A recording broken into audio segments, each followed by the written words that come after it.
I get asked all the time about my opinion about life jackets and what's the best way to set them up, and do I like inflatables versus non-inflatables, and what do I think. So I'm going to kind of try in this video, just going to answer all of those questions entirely, and tell you why a closed cell foam life jacket is my favorite, why I think you have to make changes to it, and how I think you should set them up. Everyone seems to, in recreational boating anyway, think, I'm wearing my life jacket, everything's fine. But if you just get a life jacket off the shelf and you wear it, that's of course better than not having one, but it's not utilizing all the tools that a life jacket should have for you. You have to understand that when you go over the boat or you end up in the water, if you don't have it with you, you don't have it. Nobody goes over a boat and says on the way over, hey, throw me a radio. I mean, if you're not carrying these things with you, you're not going to have them. All overboards are generally unexpected, so you need to set your life jacket up that way. The reason I like non-inflatables over inflatables is maintenance. I don't have to maintain this. I can inspect it and look at it, but it's never going to fail to inflate. And so if you're going to have an inflatable, that's fine, but you really need to take care of that thing. The other reason I like this over inflatables is while inflatables have pockets on them, usually when they inflate, the pockets are gone. The pockets are usually part of the cover, and when they inflate now, they're less accessible. And while it seems like you could work it out sitting in your living room offshore at night, getting to those pockets is a whole different thing. With this type of life jacket, the pockets are right here. They're always right here. There's plenty of room in them, and pockets are on there for a reason. So agree with that or not, that's when you ask me, this is my go-to life jacket if I'm going to go offshore in a wreck boat and I need to wear a life jacket. This is it.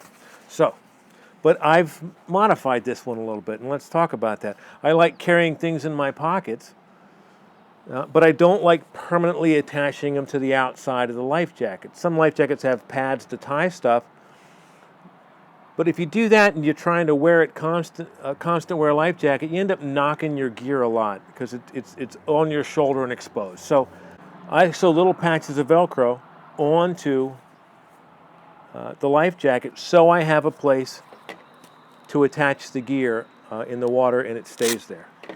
So some life jackets are being made with the Velcro on. They're starting to figure out that's a good idea. But if it doesn't, you can attach it. So on this life jacket, I've attached Velcro here, and now let's do the rest of the setup to make this a good offshore life jacket. There's lots of things you can have in the pockets. You can, maybe you want a whistle in there. Maybe you want a signal mirror.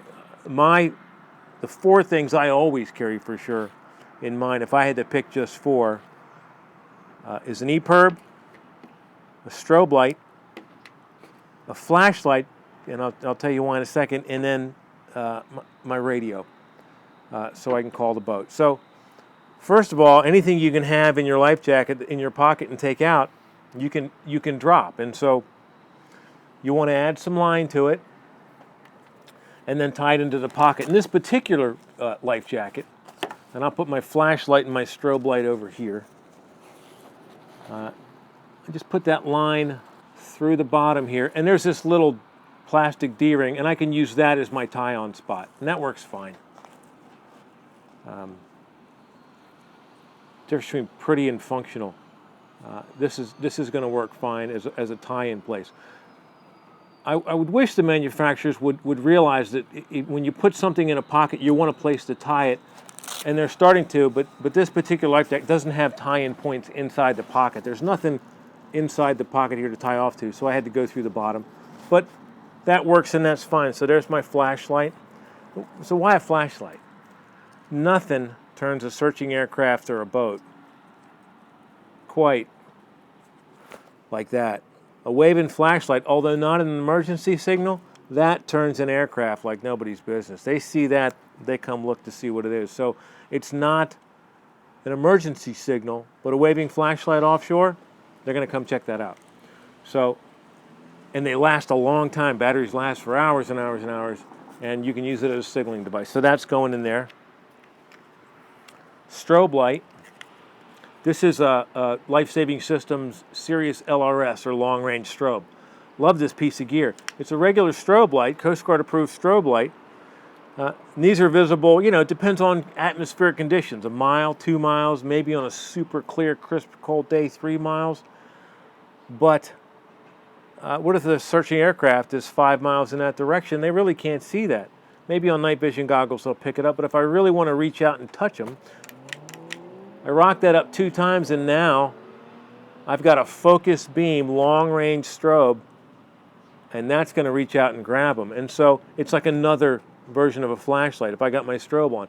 And if you forgot to turn it back to strobe, after a period of time it goes back to standard strobe, or you can just turn it off and go back to the regular strobe. And then of course you just put it there on you put it there on your Velcro.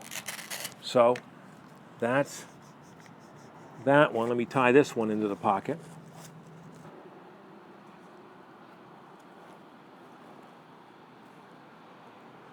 The old bowline. It's a good solid knot for tying your stuff in.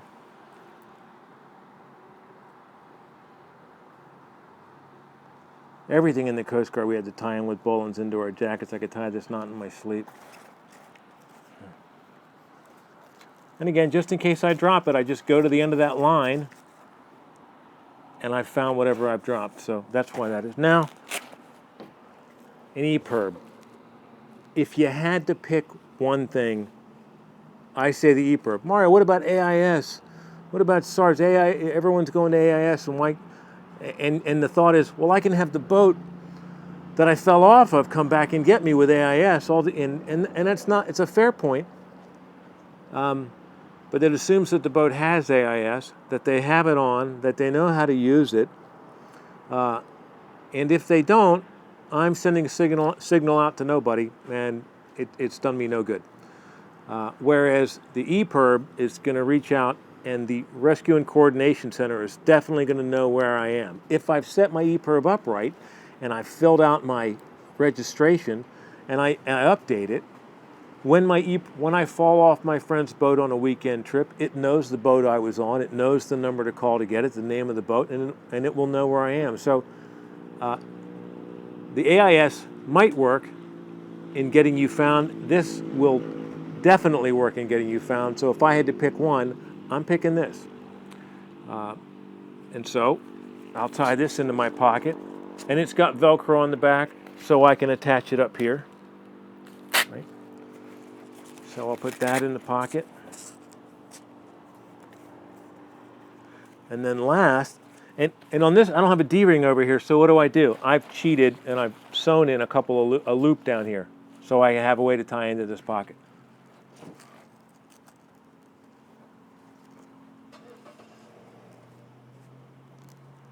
Another bowline.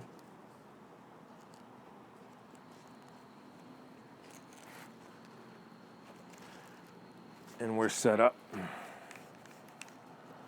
And you can fake it back and forth and put rubber bands if you fancy if you want, but the point is just to have it not fall out, and that'll do it.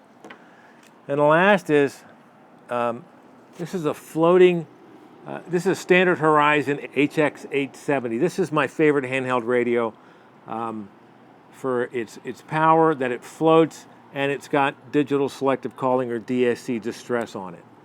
Not sure, it's a bit overboard to put your EPIRB off and then put your DSC off, but when you AIS fans talk about, well, I want to be able to get the boat that I came off of, well, I've got a radio. I can call them. And if they know I have a radio, they'll be listening, and I can make the call right from the water. Hey, I'm right here. Look at the flashlight. You can call them back to you if that's your best chance for rescue. And if you're near shore, you've got DSC, and even if you're offshore, you get DSC to signal other vessels. But this is a great alternative signaling device to the EPIRB, and you can actually have live comms with the boat. And so I like, if you've got the pockets in the room for it, having a radio. So that can go in this pocket, or if there's more room for it, let's see, plenty of room over here, I can put it into this pocket over here. And you're thinking, oh, but your antenna's hanging out. Yeah, I'm okay with that, right? But I've got all the gear I need in this life jacket, all tied in if I drop it. I'll tie this one in. In fact, I'm going to cheat. We'll take that out. I'll tie this one in as well. Same loop. Same bowline knot. And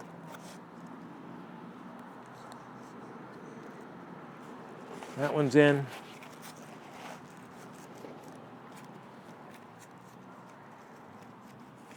This is in. My life jacket has pockets for a reason. Things are on them that I want to be on them.